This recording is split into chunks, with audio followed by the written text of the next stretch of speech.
hello, and welcome to another edition of Zombies to Aliens, a holiday hangover edition, if you will. We're all a little hangover from the holidays and mostly commercialism and capitalism in general. Anyways, but that's neither here nor there. Joining with me today, I am your moderator, Mr. Brightside916, also known as Le Mole.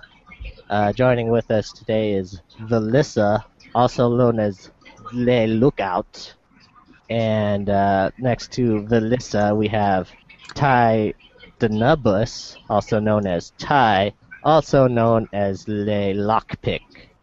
And after Tyler, we have, of course, Onesto Stubbs, also known as Galaxoid, also known as Le Cleaner, who cleans people with their brains on the floor.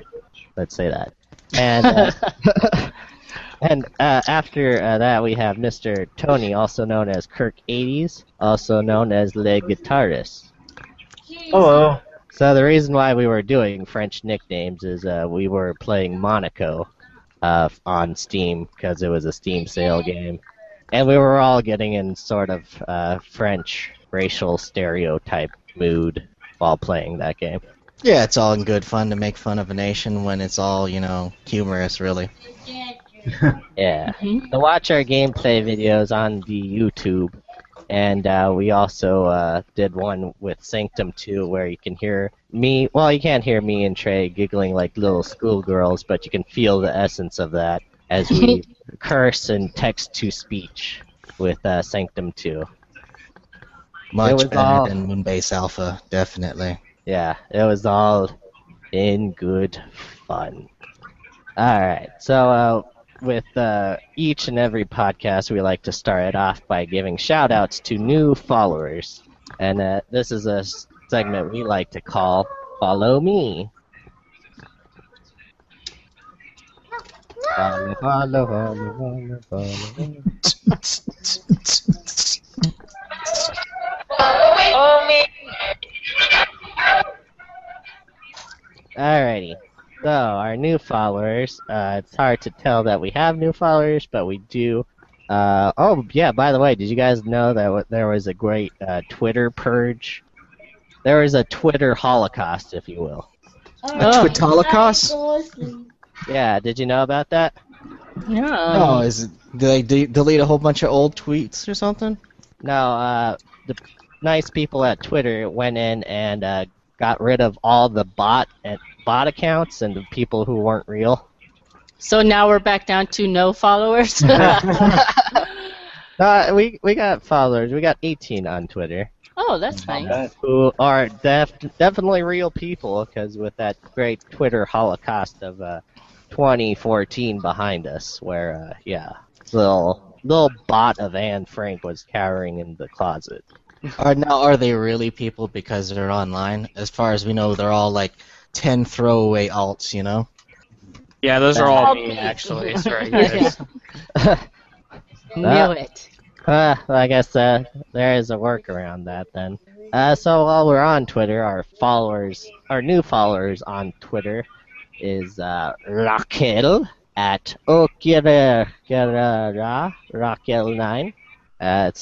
I think she's Latin or something, so that's great, because our podcast is not necessarily in Latin or Spanish, so that's great. Just only sometimes it's in Spanish. Yeah, you know what? We should have a Spanish offshoot of Zombies to Aliens with Tony and Edgar. Would be great. A Spanish edition. Yeah, that'd be good. No, I fully endorse that. Yeah, me too. Why this Christmas I fully endorse it. Let's do it at once. Yes. Then also as a new follower, we have Josh Denny, who is a stand-up comedian, writer, actor, lover of food.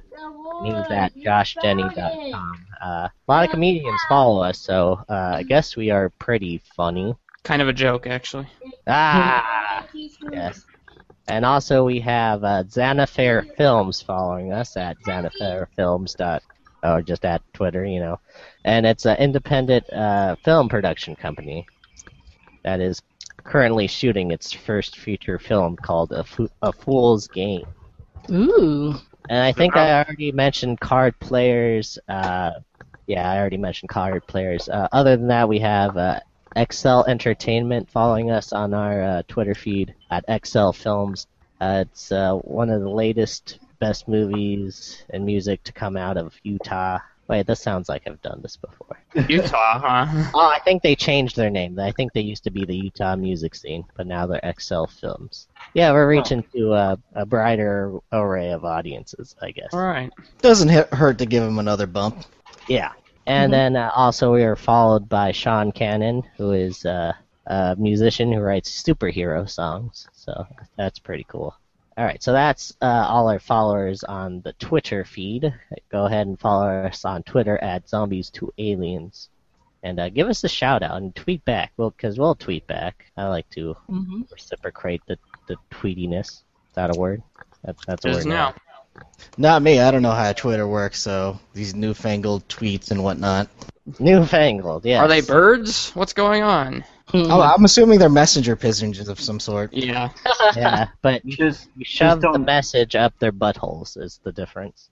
Well, we'll just go ahead and tweet those Instas and Yeah. send along our snaps. Oh, we should have it. That would be totes perf. Totes my goats. All these youngins with their twits and twats, I can't understand it. Yeah. So our subscribers, our new subscribers on YouTube are Albert Redfield. I always feel weird about this because of his actual people names, probably because it links to their Google account. But we got Albert Redfield, who has a nice little picture of Vegeta in a surprised face. Any relation to Chris Redfield from the Resident Oh, you know what? Yeah, probably. I would like to say so. I'm just going to go ahead and say he's a long-lost brother. You know, our other podcaster who's not here with us today, Edgar Kenway, is also related to the Assassin's Creed pirate, Edward Kenway. So a little known fact. Nice. So after Mr. Redfield, we have Luis Iglesias, Oh. probably related to Enrique Iglesias. Or at least Gabriel. Yeah, at least, like distant cousin, I like to say. Then we got Metaphysic Media, and I think we have the rest. I've said the rest before. So those are our followers on YouTube. Now for our followers on Tumblr, which we are at 49, I held a contest to get us to 50, where I would show my buttocks. But that never worked. That never paid. We lost a few followers. We lost, and then we paid, and we were back at 49, which is weird. So some people didn't like it, some people did. So you know. Well, if you're showing male buttocks, Tumblr really is the medium to do it on. It's true. Yeah. Well, it's gonna be hard to decipher if it's a close-up shot of my buttocks or a close-up shot of the crease in my elbow. Hey, that's a workaround. 50-50. Yeah, you never can tell. But as for our new followers, we have Spartan Rampage 6. The Spartan Rampage, but the G is spelled with the 6. Because he rampages 6 times. We're also followed by Cthulhu Games, which is sort of a Tumblr about horror tabletop games and board games like that. We're also followed by Vicky Pleasure 1B47. You know what? There needs to be not saying that any of our followers are fake bots, but there should be a Tumblr Holocaust soon as well. Agreed. That's where I can't believe I'm saying that, but that's where the Holocaust needs to happen. Okay. If there was ever a Holocaust, that's where it needs to. Disturbing. Then we got Bianca Camel Bayer 4543, and I think I'm using the right accent here. She's a new follower. We also have Summer Shion Studio, which is God, I want to say it's a movie studio before. I've looked at all these, and we have refollowed as well. Also, we have a new follower, which is probably one of my favorite web comics now because they're so hilarious. We got crudely drawn characters, and they also have a little Facebook. And it's pretty much a very simplistic sort of art style to a web comic. For one comic, for a recent holiday comic they did for Christmas, you have a panel with three reindeers.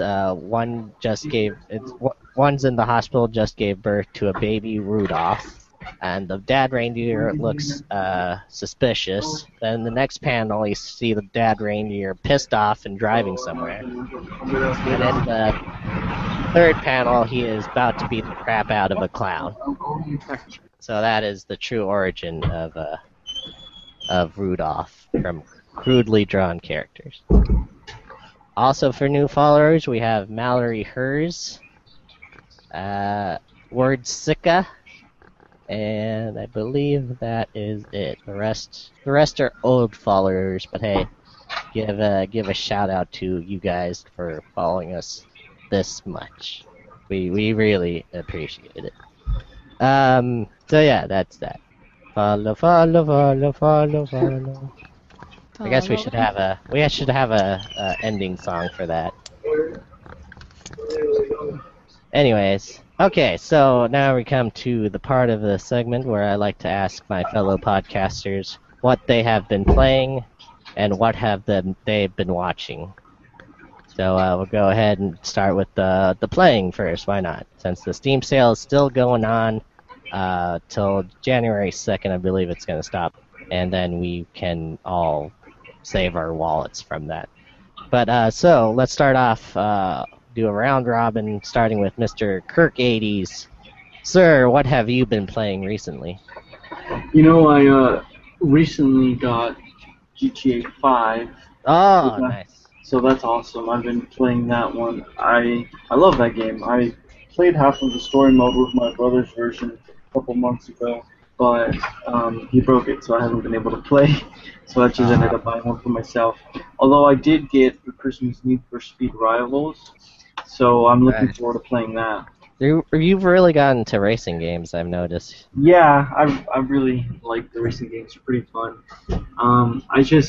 I hope that maybe in the future one thing changes is that maybe they'll have more local couch playing, but I don't know. That's yeah, exactly. That's no. But I mean, that's what I want, and I don't see like why the game developers don't do it. It seems like it's a feature most people want. Well, my good here compatriot and a symbiote Galaxoid, do you have anything to say about co-op couch place or dying away? Yes, actually, other than the Nintendo Wii and the Nintendo Wii U, you know, there's not many options for it, unfortunately. Right. That's exactly what I told Tony. He's like, you need to get a Nintendo device, sir. Yeah, no, it's with the Wii, it's great. There's a lot of games, but I'd like to have graphics that are a little better than a PlayStation 2. So it's hey, not bad math. Wii U's alright. Wii U's better graphics. I wasn't talking about the Wii U. I was talking about the Wii. Ah, okay, yeah. That's what I have. All right. I believe you talked about Blur before, right, Tony? Yeah, Blur. Yeah, that's one of my favorite games, actually. Yeah, they need it definitely. See, the problem with the consoles now is their graphical fidelity. The hardware is up to the point where they could do like a basic game like Blur better, but they just want to push it more into the anti-aliasing, you know, and full screen MXAAs, and you know, just give good games, man. That's what I'm about. I mean, that's why like games that don't focus necessarily on the graphics don't bother me that much, because it's about, you know, the gameplay. So I don't know. Could you recommend any good racing games, Galaxoid, to Tony and to our followers? Nothing other than like simulation stuff, like nothing couch co-op that really off the top of my head. I mean, what was the last? I mean, Forza for the 360 had some decent split screen. Yeah. Really? That was the last one I remember. And the Gran Turismo PS3 era, they had good split screen. You know, the rally was pretty fun in split screen. But other than that, you know, what are you playing Rivals on, 360 or PS3? Rivals? Yeah. Oh, that's on PS3. Okay. Yeah, Yeah. No split screen on that? No, I don't think so. I mean, Wow. I haven't opened it up, but I'm looking at the back of the case, and it says 1. I mean, obviously with network players, you could do 2 to 6. I wonder if you could just link up the PS3s and Do it old school? Yeah, that'd be cool. I'd be down with I used to always carry a big ass original Xbox in my backpack. that. Probably why I have crippling back problems now. Anyways, so since Trey got the ball rolling there, what have you been playing, Sir Trey? Other than well, I'll keep Monaco. I've actually loaded up Stalker again, Call of Pripyat. I don't know if I talked about that before, have I? Either way. You can talk about Monaco too if you would like. Oh no, I'll just stick it with Stalker because I've been having this itch for a co-op experience, kind of like Skyrim, where Val could kind of stay at the homestead and I can run around and kill things. Yes, you do Just like like real to life. have. Yeah. Mhm. And other than like Minecraft and stuff, there's kind of not anything like that. I mean, Tyler was recommending The Forest because eventually that's going to have it in a peaceful version too, a peaceful Yeah. mode, I guess. But Stalker kind of scratched that itch for me, and Val can mention another game that we've been playing that's been scratching that itch. But Stalker's really just like if you imagine New Vegas, that's kind of how it is, very desolate and New Vegas feeling. Except when you talk to people, a lot of the boxes still are just text. There's not dialogue for everything, just the main quest. So it's That's crazy. the best thing I can equate it to is System Shock. System Shock 2. Ah, man. I haven't played that. I played the original Stalker, Shadow of Chernobyl. Yeah. Is the tone the same? Because it's definitely a lot lonelier and creepier than the general tone of Fallout. I Yeah. found. Yes. Yeah. It's a The little spookier. the difference between Shadow of Chernobyl and Call of Pripyat is the artifacts are invisible until you're right on top of them now. Oh gosh. So what you should do actually, if you're playing the Stalker series, go Shadow of Chernobyl, skip Clear Sky because that was terrible, and then go to Call of Pripyat. Now, the team that made these games, I forget the name right off the bat. They're working on another game that's yet to come out. It's called Survarium, and they've had Stalker 2 like canceled, so now they're moving on to Survarium. Survarium is going to be an online FPS, and they're still working on it. They're bare bones of them are working on that. Some of the team went on to the Metro series. So keep an eye on Survarium. I logged in and tried to get a beta, but that will be the most stalkerish feeling up to date game. I don't know. Cool. When's that due out? It's in beta, so it's still For a while, huh? Yeah, it's going to be a while. They missed a couple release dates, so good luck with that. All right. Since we were on the topic, Val, what have you been playing that was satisfying your guys' itch? And would you recommend any cream for that, maybe? That's just disgusting, Pete. Come on. Actually, yeah, me and Trey were trying to find something because, I like to collect things and, make a home and everything. I'm very, what's the word? Domestic. So I like that in my vibe, in my games. Even when I'm playing Fallout New Vegas and stuff like that, I am very domestic. Half my time in Skyrim is downloading house mods, trying to find a perfect place where I can keep all my killers in one room and my children in another, So we've been playing Don't Starve together, the beta. And it's very cute graphics-wise, it's very cute. Little storyline, lots of references to other things, like literary references that probably, I don't know if most people get them, but I read a lot, so I get them, of course, to toot my own horn. But it's been very satisfying. Trey's been playing as well, and he's very confused by the whole thing. But it's been pretty fun. That's good. It's definitely a learning experience. Yeah, I mean, there are some bugs that I think they need to work out, but, I mean, of course, it's in beta, so hopefully, they'll get on it, I'm not rushing them or anything, but it's pretty fun. I've also been playing more Skyrim. I downloaded the mod organizer, and it's totally changed the way I play the game, which is pretty awesome, too. What does the mod organizer do? Well, if you subscribe to mods mostly, one of the big websites is Nexus Mods, and they have a mod installer where you just click download and install, and the mods go in your game. Well, with the mod organizer, it does the same thing. Plus, you can create profiles. It troubleshoots for you. It does so much. And the profile thing is awesome because it doesn't touch your install folder at all. You know, it kind of makes a ghost file for all the mods and stuff. So you never have to reinstall the game if your mods mess up, which is glorious, as any modder would tell you. So I have a profile for my mage. I have a profile for my huntress. Got a profile for a thief. It just goes on, and it's pretty awesome, and I love it. Sweet. If you don't have mod organizer, get it.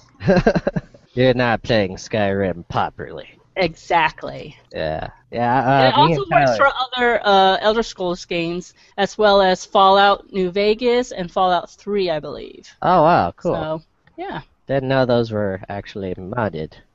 On PC, just about anything can be modded. That's true.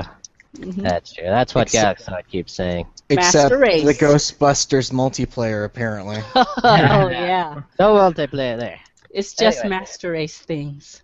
Yeah, me and Tyler have played Don't Starve. I think when it came out, we got gift copies to each other. How is it? Is it a little easier playing with someone else when starving together? I'd say I'm playing the single player right now, and yeah, I haven't even touched the DLC, so I don't know how much harder it gets, but it's pretty tough trying to remember everything on your own. You gotta get supplies, you gotta get food, you gotta get light. You know, with two people, it's definitely easier because you can delegate. So. Right. I always sort of run out of time. Like, oh shit, it's dark already. I need torches. I tell you what, God. on that game, I've picked up more shit than I've picked up in any other game in my life. Like, what do I do? I got some dirt, and I got this rock that looks like poo, but I think it's a rock. Straight up poop, light it on fire. Woohoo! Let's cook something over it. That sounds delicious. Alright. So, Mr. Tyler, I want to finish it off with something grand. What have you been playing, sir? What have you been sort of trudging through during the Steam sale? Well, obviously we've all been playing Monaco, which I really, really like. I'm very impressed. I think it's a pretty cool little game. And I also been playing a very little bit of 7 Days to Die, which is a zombie survival game. There's kind of a lot of those out right now. And I'm having some performance issues. Oh, really? I'm still trying to work through, yeah. But otherwise, it's kind of neat. I haven't quite figured out how to build things yet. No. But yeah, I like the concept. I was trying to find something that would, like a mod for Minecraft that would let me play. You know, I just wanted a zombie survival sandbox, and so I'm hoping that this 7 Days to Die game will scratch that itch. Yeah, I'm pretty satisfied with it, though. Like, I had no idea what to do. They really just throw you in there all willy-nilly. I guess I should have looked at, like, the Wikipedia or something. Yeah. Now, is the engine really scalable, or is it just across the board? No, actually, it works really well on my stuff, which is... Yeah, so I don't quite know what's going on with that. It might just be something with my computer that specifically the game doesn't like. But yeah, it's not very graphically intense. You know, it looks kind of dated. Yeah, as you know, from Galaxoid and Nebula, my stuff is kind of... I'm at the verge of PC Master Race. I guess that's what the podcast is all about, is sort of Galaxoid teaching me the ways of PC Master Race. There's there's sometimes where you just can't help troubleshoot from long distances, and that's the only unfortunate thing for trying to make like a computer run something that doesn't work right off the bat. So yeah. That's the crazy, only Master Race thing that sucks, you know. You have to learn on your own, like, relatively quickly by Googling, like, stuff. And, yeah, if it's not, like, if it's something you don't have time for, then, yeah, I could see how people lean towards consoles and stuff like that. Yeah. That's crazy, though, because there's a lot of things that don't work for me that work for Tyler, and, yeah. Yeah, it's all over the board, isn't it? Yeah. One day we will go on together and do a 7 Days to Die little video once we get it to running on Tyler's system there. Yeah, that And sounds good. both me and Tyler will fumble around trying to figure out what to do. We probably won't need 7 days to die. It seems a little excessive. At I least can probably one. manage it in 2. Yeah, 2. One for each of us. Peter will die on the first day. Tyler will keep a journal. And today, Peter died. Yeah, and we also been playing Monaco, which I guess I'll talk a little bit about. It's pretty much Payday 2 stripped down into a little cute little arcade game. Where it's top down, and you're looking at 4 little thieves as they do stuff, specifically just stealing from like banks and having all good fun. And of course, it is French for some reason. But were the developers French? I never got that. Had to be. It's extremely French. It's just set in France, and everybody is speaking French, so it's great. I love it. It's really cool. And then you got it's a 4-player co-op, and you got each thief does something different. The lookout can see really far, so it can see guards coming. The mole freaking digs through anything, which is great when we're escaping. I think we got footage of us escaping while I was busting down walls. The lockpick can unlock locks real fast, and the cleaner is actually the only guy who can take out guards, other than the other ones who can kill guards if they have guns or something. There's a crossbow. There's a crossbow? Yeah, there's a crossbow in I think the level after the level after the level we played together. Yeah, when you're playing after you get the gentleman, you get a crossbow. Cool. And there's dogs. Cool. There's dogs? Yeah, they can smell you. It was pretty cheap on the Steam sale, but also it was free at one point. I actually started playing before on Xbox 360. It was a free games with gold. So hopefully, if you're listening, you picked up one of those options because it's a really fun game. All right, so that's sort of what we have. Yes. I was just going to say, as long as we're talking about video games, I think it would be a good time for anybody to make recommendations for the Steam sale games that are dirt cheap that they think everybody should pick up. Yes. You know what? I'll go ahead with one. Ghostbusters is $2. Although there is no multiplayer, I freaking love that game a lot. I really liked it when I had it on the 360. It is pretty much the best sequel to Ghostbusters that they could do. That is my Steam sale recommendation. Also, I think Chivalry is $6, and Chivalry is really fun too. For those of you waiting for The Long Dark, jump on it right now. It's $10, and it'll probably be back at the end of the sale. Usually they do the top sellers at the last day of the sale, but jump on it now. Flash sale. I haven't played it, but a lot of people like it. What about you, Sir Tyler, or you, Madame Velissa? Any recommendations? I do not have any. I thought Don't Starve Together was a little bit on sale, wasn't it? When it was on the flash sale, it was. Right. Now the price is going up. Who knows? It may come around after the last day of the sale. So if you can get it, I'd be into it. Hey, so Tyler, can you tell everybody the proper etiquette for the Steam sale, when to buy something and when to hold off? Yeah, it's really easy. It's just if it's a featured deal, one of the ones on the front page, that's when you want to buy it, and unless it's the last day of the sale, in which case then it's not. There's no more days of the sale, so it's not going to be any lower, because a lot of games are on sale even when they're not featured or a flash sale, the 12-hour flash sales that they have now. But they're going to probably go cheaper, or not necessarily probably, but there's a chance that they will go cheaper. So if you've got your eye on a game, you should wait for it to be a featured deal on the front page there. Yeah, good deal. Unless it's the last day of the sale. Come on, Arba, go back down to $30, I swear. How low can you go? And so recommendations for me, just looking at the featured deals right now that are up today. I really enjoyed Dishonored. I think if you like stealth games, it's pretty fun, and it's got a really cool visual aesthetic and a really unique sort of steampunk fantasy world that I really enjoyed. I guess whale oil punk would be more accurate. And there's also Divinity Original Sin, which is really great if you like kind of old school D&D, top-down party-based RPGs. It's really enjoyable, really fun game. Cool. Oh, is that one multiplayer?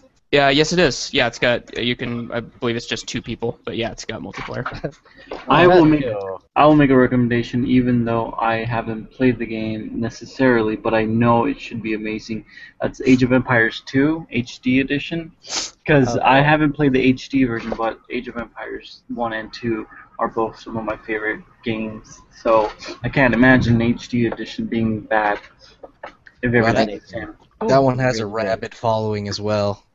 Yeah. Yeah. Yeah, and it also should be on sale on the Steam sale. It is. That's why I'm Cool. mentioning it, because it seems awesome. I think I might go on this one actually. Cool. Yes, come to Steam, damn it. Come to Steam. Join us, Tony. Purchase, and then eventually later down the line, you'll have something that can run it. Yeah. Yeah. Yeah. Yeah, so eventually we are going to start our Steam sales support group where we'll pretty much be doing a lot of this each Steam sale and also sort of trying to help each other through it because it is an addiction. It really is. And we'll keep that open-ended as a Google Hangout so people can come in and, say, hi, I'm so-and-so. I've been a Steam sale addict since blah, blah, blah. And we help them through that. And and also our other podcaster, Edgar Kenway, will be joining us for that one. I would hope he would be joining us for that one because he has a Steam sale problem as well, I know. Anyways, it'll be an intervention podcast of sorts. And real quick before we move on, Pocket Watch Games is the developer of Monaco, and they're in your neck of the woods. 2 guys out of San Diego. Oh my god, they're Oh, not wow. French at all. So they're just maybe they're just francophiles or something. Yeah, they're That's as French as interesting. Trey. They probably went to the same French club as Trey did. Well, one has the last name of Nguyen, so Vietnamese. And as we all know, Vietnam was a French colony for a while there. Mhm. Right, that's true. Mhm. That could be. Great. Wow, I should find them and get them on a podcast. That'd be neat. Hello, I'm Zombies to Aliens. I'm Peter for Zombies to Aliens. Have you heard about the good word? No, stay away from my car. Why are you under it? Yeah, so I see that going well. Anyway, so that was the what we've been playing segment. Now on to what have we been watching. Let's go ahead and start with Mr. Tony again. Mr. Kirk80s, what have you been watching lately? Well, actually, last night I watched the interview, or actually two nights ago. So I could just leave it at that. Yes, okay, so the interview, and we're going to get right back to that. Mr. Galaxoid Honesto Stubbs, what have you been watching, sir?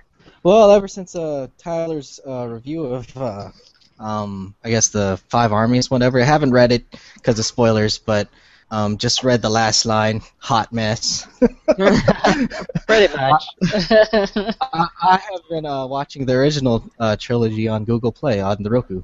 Oh, cool. Also because I'm lame right now, my leg is hurt, so can't move very much. 5 Armies does go really good into Fellowship of the Ring. Besides a stupid mention there of another freaking member of the Fellowship in 5 Armies. That was kind of stupid. But other than that, the ending goes really good into Fellowship of the Ring. Did a little name dropping? Yeah, Nudge, a little name drop in there. It's not subtle at all, actually. a little guy named Aragorn? Yeah, there you go. Spoilers. It's pretty much an elvish hot mess after an orgy, elvish orgy, pretty much. Okay, so Mr. Tyler, what have you been watching lately, sir? And you can talk about 5 Armies if you like. Yeah, I think I might just because I haven't really been watching very much else. But yeah, I just I really wanted to like it, and unfortunately I didn't like it as much as I wanted to. It certainly had it, huh? Can I ask you this? Was there sort of a tipping point in the theater where you were like, that's it? Yeah, I think so. I think kind of when it got to the battle parts, everything just sort of came apart, and it just sort of turned into a exercise in excess. And because I liked, when they were trying, when Bard was trying to stop the war from happening. I really liked those scenes. I thought they were pretty good. Yeah, they were. And then in the beginning and things that should have, or a very large thing that should have happened in the previous movie. Right. If they had been able to trim a little fat, it just would have made so much more sense. That deserved more screen time, definitely. Yeah. So are you hinting at the death of Smog is just really anticlimactic? Well, if it had been in the previous movie, it wouldn't have been an issue. But since it's like the first 10 minutes. Don't tell me that. Oh, sorry. Yeah.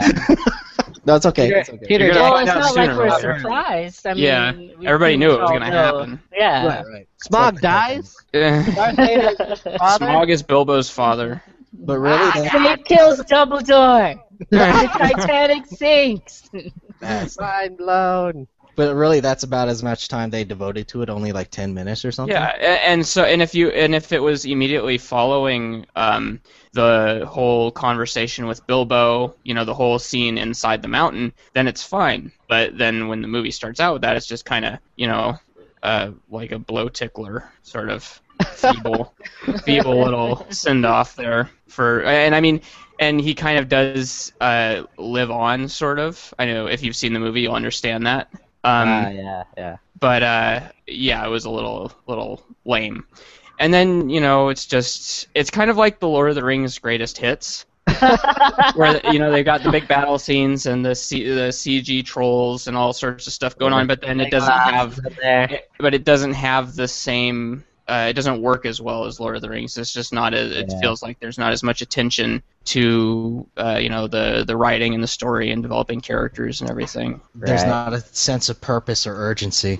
Yeah. It's. I mean, kind of. But and then it just turns into at the risk of repeating what everybody else is already saying, it turns into a video game boss fight. and stupid Legolas. I mean. Yes. Like the last half of the movie is practically a Legolas movie. It's ridiculous. Yes, exactly. Oh wow. Anyway, that's all I have to say about it. I don't want to spoil anything else. I think the first Hobbit movie, promised a lot, and then sadly all that. Because I thought I would like more dwarf time with all the different dwarves. Absolutely. I thought that's what we were gonna get, and no. No. I mean, considering the dwarves are a huge part of it, and Legolas wasn't even in the books. And then to give him more screen time than a majority of the 13 dwarves, it's just like, what are you doing, Peter Jackson? Yeah, really. But a lot of people liked Five Armies, and I think it's alright pick. Who really liked it was one guy sitting next to us, or a couple seats down, who had little public outcries of revelations of things happening on the screen. Oh, God.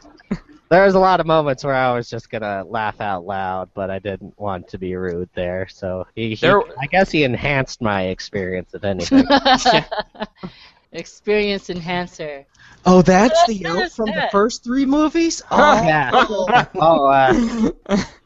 Freaking That's Bilbo kind of odd that Legolas got more screen time when I was hoping that the bear dude would get more screen time. And they're just like, he's here, he's gone, and that was it. And I was really looking forward to that part. So there's an extended sequence featuring Bjorn in a Desolation of Smog, and it makes it a little bit better, but it's still he really he was done a grave injustice. I mean, when you've got a freaking shape-changing bear, use the shape-changing bear. Yes. But if you want a more Bjorn, this is not the movie for you. No, definitely. God. Definitely. I want my Bjorn movie.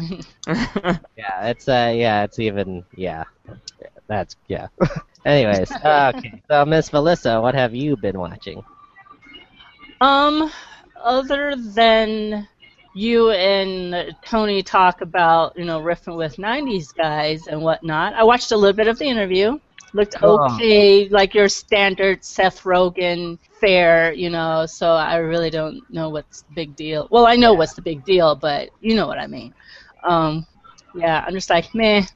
But mostly I've been watching, oh my gosh, I just brain fart. Okay, Franny Fisher's Murder Mysteries. About this Flapper, I guess. She's kind of a flapper. It's set in the 1920s, so she's kind of this progressive flapper lady. She solves crimes, and she doesn't give a fuck because she's got a gun, you know. So it's pretty awesome, you know. Nice. It's like Chicago with more awesomeness. So Cool. shooting and steam rooms and cocaine and all kinds of stuff. So it's been pretty interesting, actually. Yeah, And then, 1920s Australia, right? Yes, 1920s Australia. Who knew? And what have you been watching that on? That is on Netflix. Cool. Yes. Great. And it's the whole series? I don't know. It's just the first season, and I think I don't know. Actually, I haven't really been paying attention. I just watch them because it's awesome. And also, Pee-wee's Playhouse is on Netflix. Oh my God, yes. Yes. The Christmas special as well is on there. Yeah. Yeah. I introduced my sons to the wonder that is Pee-wee's Playhouse, and they actually kind of enjoyed it. The older son was like, "What the heck were you smoking back in the 80s, Mom?" But the little one loved it. So Look at this guy. He in the future rapes people in movie theaters, but that's neither here nor there. He is really great. No, But Phil not Hartman. people, just his penis. yeah, just this there you thing. go. That's right. Phil Hartman, how can you go wrong? He's Right. and Larry Fishburne. Yeah, Ah, Phil and Larry, very weird And cinema. a very, very, very young Natasha Lyonne. So Oh wow, yeah. yeah. Forgot about that. So lots of famous faces and yeah. Yeah, good talking freaking recliners and all of that sort of fun stuff. Yep. Okay, so before we move on to the interview, I have two recommendations for people to watch. Even though freaking Christmas is over, there's a nice little documentary produced by the wrestler Mick Foley, believe it or not. It's about real-life Santa Claus and department store Santas and their life in and out of the holiday season. And also Mick Foley transforms himself, I guess a lifelong dream of becoming a Santa. Okay. And that is on Netflix, and it's pretty damn interesting. I'd say give it a watch, especially now after Christmas. It might still have some relevance to it. Also, one movie that I've been wanting to watch since forever, since I heard about it, is The Knights of Badassdom. I don't know, have you guys ever heard of that? Oh my gosh, me and Trey finally watched that. He fell asleep, but I watched the entire thing. Oh my God, best thing ever. And it has a lot of good people in it. It's basically about LARPers who accidentally summon a demon during playing, and shit goes down. It's great. It has freaking Peter Dinklage is in it. Freaking River from Firefly. Summerglow. What's that guy's name from Community? He's Abed. Yeah, Abed from Community. It's got Ryan, whatever his name, from True Blood. Yes. It is the best movie ever. It's so funny. It's a really good lighthearted film, and I I enjoyed suggest it. giving it. Yeah. It's sort of the same sort of theme from like Fanboys, I think. Got a sort of same sort of feeling to it. Like Your Highness, I believe. That's Yeah, there another you go. movie kind of like it, similar. So if you kind of, chuckled at Your Highness, then you'd probably enjoy Knights of Badassdom as well. Yeah, exactly. And I would say it's a little more toned down than Your Highness. I think has 2 weed jokes and all that. Yeah. Yeah. Speaking of weed jokes, The Interview. That's a nice segue. So this is the movie that was gonna cause fucking World War III. As for who have seen it in the crew is myself, Alyssa, and Tony. Any thoughts of just by watching it? Is this a movie that you would go to freaking war for? No. Well, no, I don't think anybody would. Yeah. But I that's think it. I think what you have to, when you're discussing a movie like this, you have to separate the film itself from the context and the controversy which is surrounding it, because they're two separate things. Right. Oh, yeah. Exactly. They really are. You could judge the movie, like I said, isolated on the end of itself, which is a pretty subpar Seth Rogen movie. It has some funny jokes. Actually, since I like that type of humor, I enjoyed it quite a bit. There were some, silly parts, but nevertheless, you get what you expect. Right. Now, the controversy surrounding it is, Well, it's the big question is whether political speech should always be protected or not. And so that's just, different cultures have different opinions on that, and so that's where the controversy arises. So when you ask a question like, well, would you go to war for this film? The obvious answer is fuck no. I wouldn't go to war with any film. You know what's more ridiculous? I think reality is more fictionalized than what freaking happens in the movie. Yeah, but the ideology or more important than that ideology, it would be like the context of what does it represent. Well, I mean, yeah, I would stand by a movie director being able to have his own movie released in his own country. Right. Yeah. I stand for that, so. Right. I forget who it was. Was it Charlie Chaplin who did the whole Hitler thing around, the World War and stuff like that? So, yes. I don't know. It's like people don't learn from history, and they get all weird, and I don't know. And I would like to say it paints the supreme leader of a certain country in a better light than freaking anything. Yeah. Oh, really? It's a positive for him? Yeah, I actually thought it was alright, a couple parts of it. I was like, yeah, that's interesting. He's a cool guy. It looks like Dennis Rodman would really hang out with him. Yeah, really. So this movie is actually North Korean propaganda? Yes. Well, really it takes.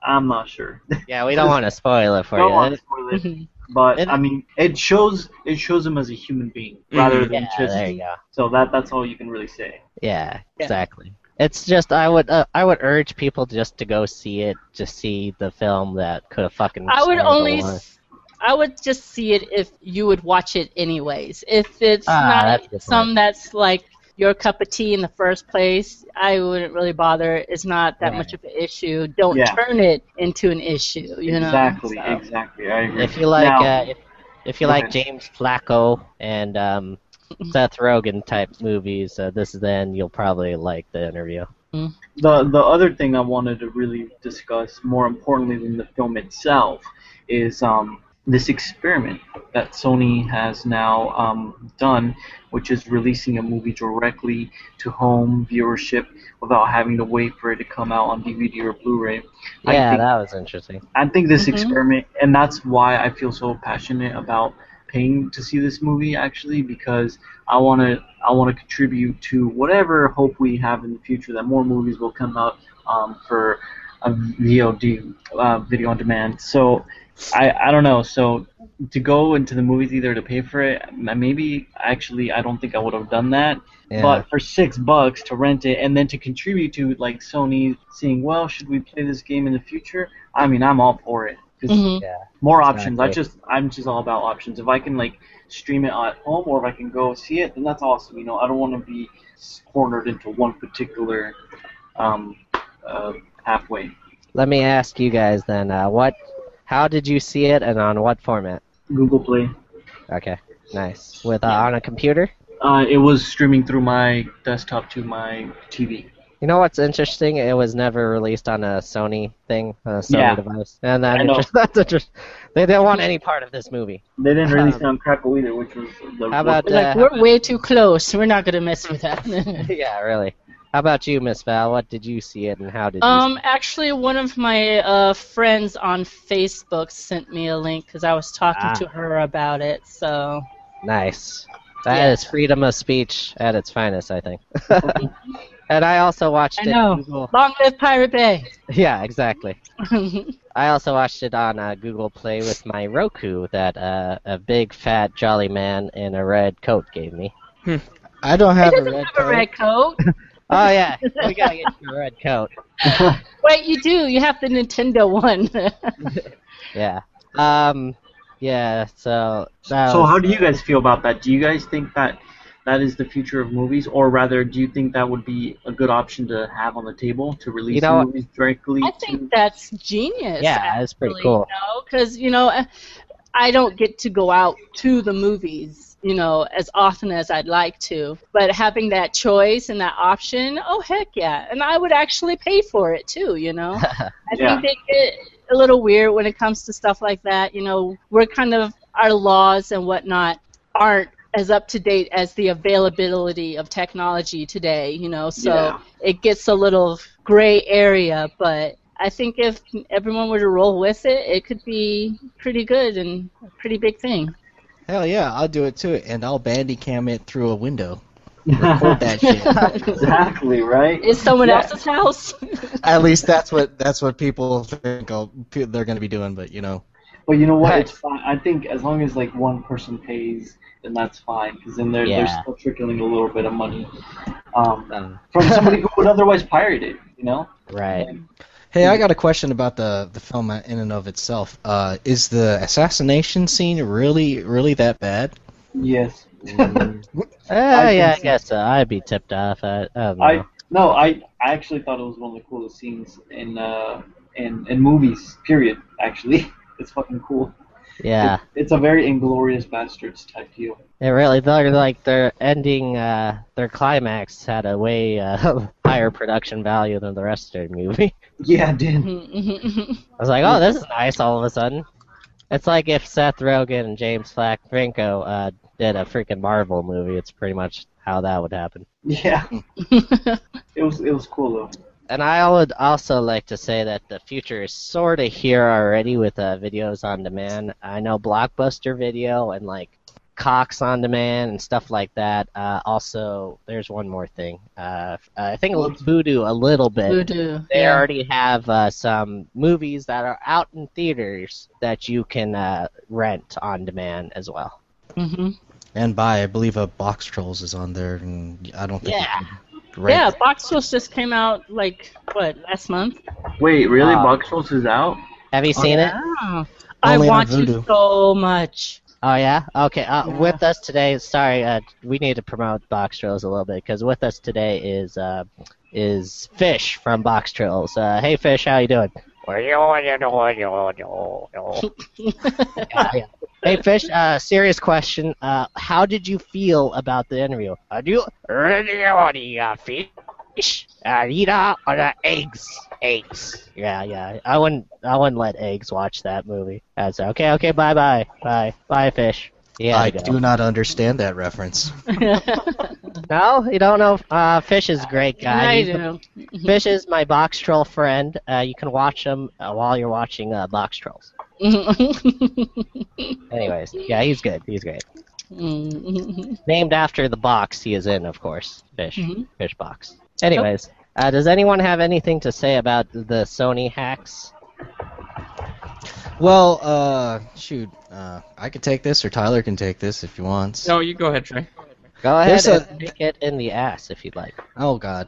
Anyways, there's a good article on the Daily Beast if you want to Google it real quick. It's it basically North Korea didn't hack Sony. That article on the Daily Beast. It actually goes fairly in depth about what the malware the FBI found and why they equated it to North Korea.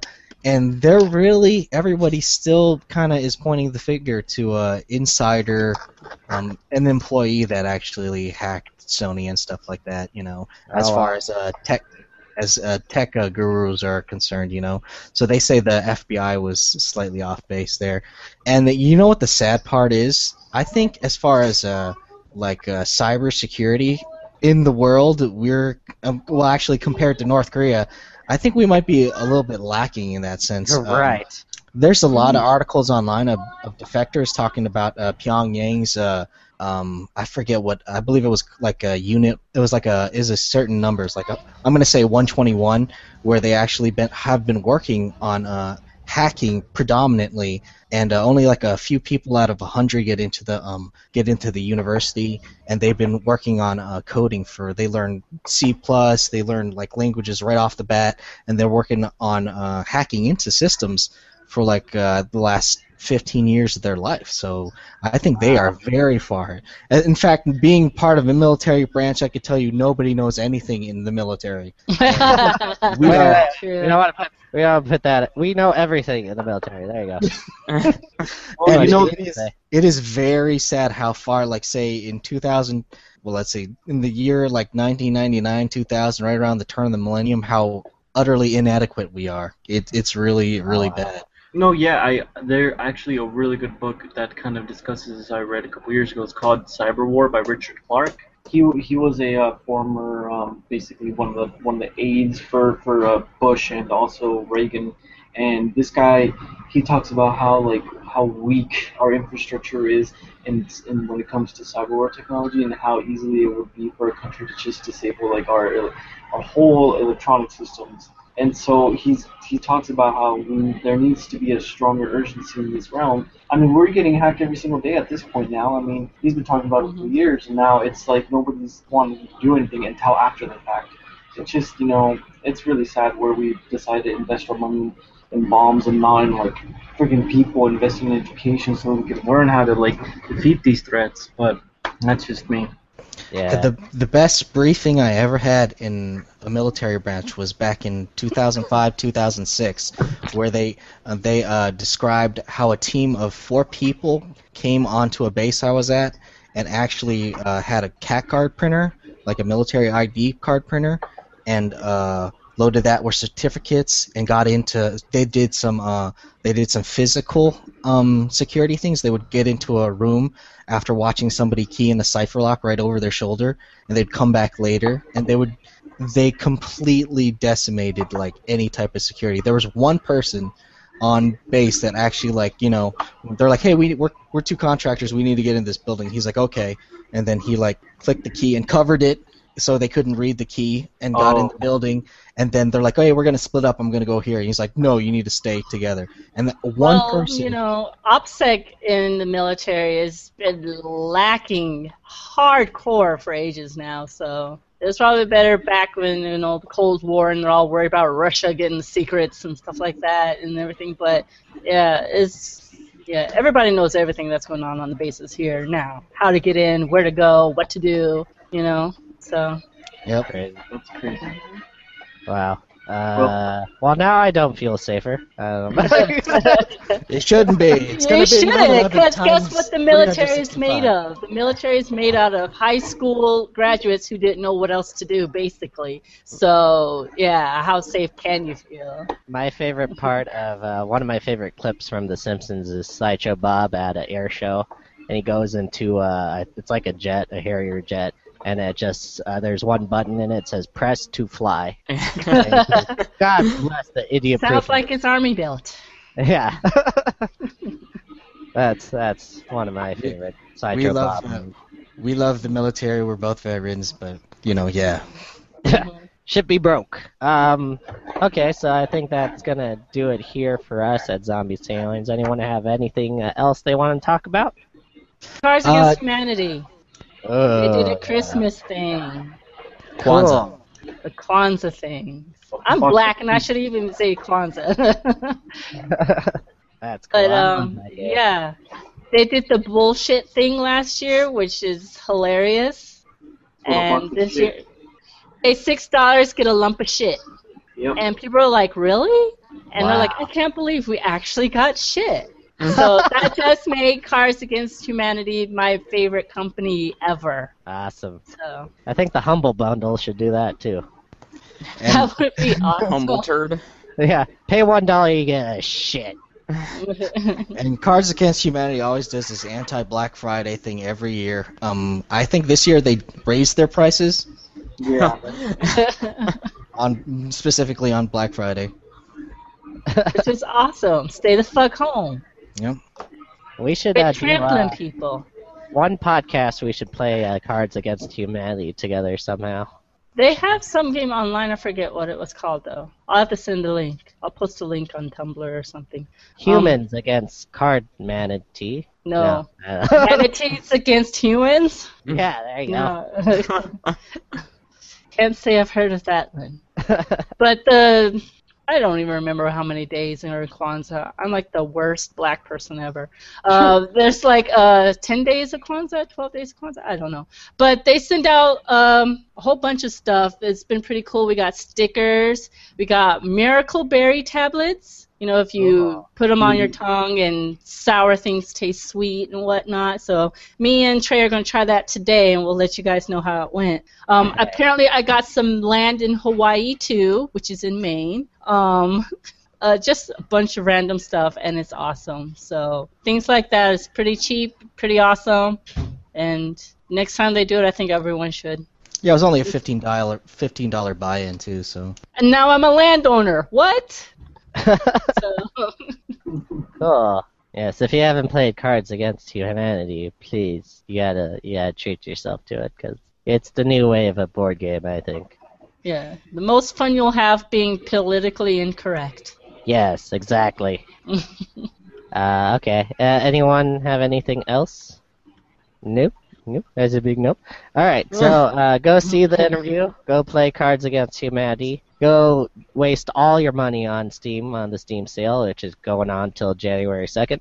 And also keep it tuned to Zombies to Aliens, where we'll be having our Steam sales support group podcast, our Riffin' with 90s guys with me and Tony, our Galaxoid and Nebula, our PC Master Race cast with me and Trey. And eventually we're going to have podcasts hosted by Velissa and one hosted by Tyler Scott about card games and tabletop games. Yay. And also, I will show my buttocks once, I think, maybe.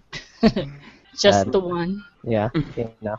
And, okay, so that's going to be it from here at Zombies to Aliens, where we like you because of your brains. Thank you, guys. Brains.